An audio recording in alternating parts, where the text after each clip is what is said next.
troops turned up, this was abandoned. Bosnia's territorial defence has given the army until midnight tomorrow to pull out of Sarajevo, promising safe passage if they comply. But after the attack on an army convoy this weekend, it's unlikely they'll be believed. The Serbian authorities said soldiers from Serbia and Montenegro were being recalled, but this still leaves most of the force, ethnic Serbs from Bosnia, well armed and ready to fight it out. The overnight battle raged until breakfast time, taking on a new dimension. For the first time, the Federal Army admitted they'd opened fire using tanks against Muslim militia positions. The army said they'd been fired on first and were forced to retaliate. The morning after scenes have now become commonplace, further devastation and death on the streets of Sarajevo. Amongst the casualties, an ambulance driver who became a target. People from the Muslim village of Butmira, on the outskirts of Sarajevo, emerged this morning in a state of shock. For 12 hours they'd hidden in their basements last night, sheltering from one of the heaviest battles in this war so far. Now, dazed, trudging down the road, taking only what they could carry, they went in search of safety. Many leaving behind homes in ruins, which they never thought they'd see again. Home fire! Sve, all fire, home.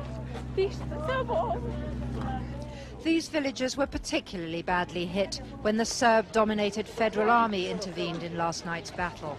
And today, for the first time, it admitted it had taken part. Shell casings lying on the road were the evidence. The army said it had only become involved after its own positions at the airport had come under fire from the direction of the village of Butmira. The grenades were landing on army tanks and armoured personnel carriers. After that, the fighting spread towards the airport, where soldiers defending the airfield came under fire from Butmira. They were also shooting at the control tower.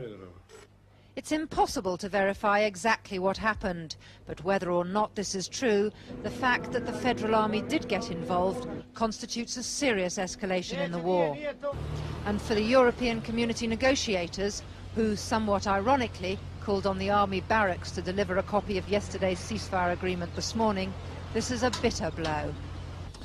Well, of course, it's not always easy to understand the mentality of people out here, and I think that they may have been interested in signing the ceasefire, but I'm not too sure that they control some of their factions. We feel that they have a certain degree of responsibility to ensure that if they enter into an agreement which they sign, they are held responsible for the actions of their people.